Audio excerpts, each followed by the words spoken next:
ভাইয়া তুমি আর তোমার যেই বন্ধুটা অ্যাডমিশনের প্রিপারেশন দুইজন নিচ্ছ, তোমরা কিন্তু একই সময় পাচ্ছ, তোমরা একই বই পড়তেছো, আবার তোমরা কিন্তু একই ধরনের প্ল্যাটফর্মে পড়াশোনা করতেছো, একই শিক্ষকের আন্ডারে থাকতেছো।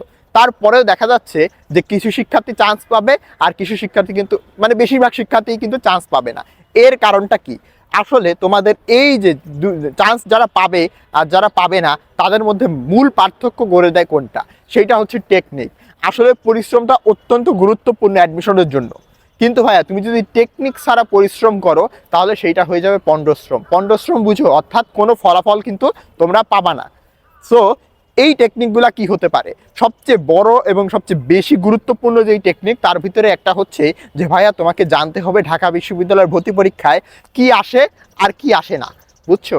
যে তোমরা যদি টপিকগুলো ধরতে পারো যে এইখান থেকে প্রশ্ন হবে, তাইলে কিন্তু তোমরা ইজিলি ঢাকা বিশ্ববিদ্যালয়ের পরীক্ষায় ভালো করতে পারবা। দ্বিতীয় টেকনিক হচ্ছে তোমরা দুইজনই পড়াশোনা করতেছো, কিন্তু একজন হচ্ছে অল্প জায়গাকে বারবার রিভিশন করতেছে আর তুমি ভাস্ট একটা অংশ পড়ে যাচ্ছ। এখন ভাইয়া তোমার অ্যাডমিশনের রেজাল্টটা হবে কিন্তু হচ্ছে পারফরমেন্সের উপরে, মানে তুমি কেমন দাগাইতেছো, কতগুলা হইতেছে তার উপরে কিন্তু তোমার মেরিট পজিশনটা নির্ভর করবে। তুমি কত পড়ছো তার উপরে নির্ভর করবে না, তুমি একটা টপিক কতবার পড়ছো তার উপরে নির্ভর করবে। তুমি কত বেশি কিছু পড়লা ওইটা কিন্তু আসলে অ্যাডমিশনের জন্য গুরুত্বপূর্ণ না। তোমার অ্যাডমিশনের জন্য গুরুত্বপূর্ণ হচ্ছে একই টপিক তুমি কয়বার রিভিশন দিতে পারবা, কারণ প্রত্যেক বছরই একই ধরনের কোশ্চেন হয়।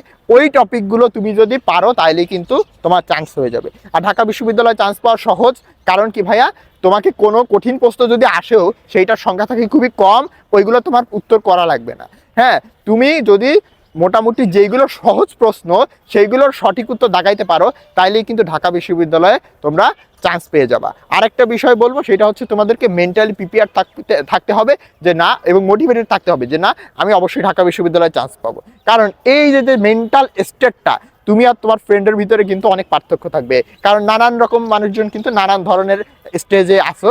হ্যাঁ, তবে সবাইকে বলবো যে কনফিডেন্ট থাকো এবং গুছিয়ে প্রিপারেশন নাও, তাইলেই কিন্তু তোমরা চান্স পাবা। হ্যাঁ, আর যদি তোমরা একদম অমানুষের মতো পরিশ্রমও করো, কিন্তু যদি দেখা যাচ্ছে প্ল্যান না থাকে, রিভিশন না দাও, পরীক্ষা না দাও, তাহলে কিন্তু তোমরা চান্স পাবা না।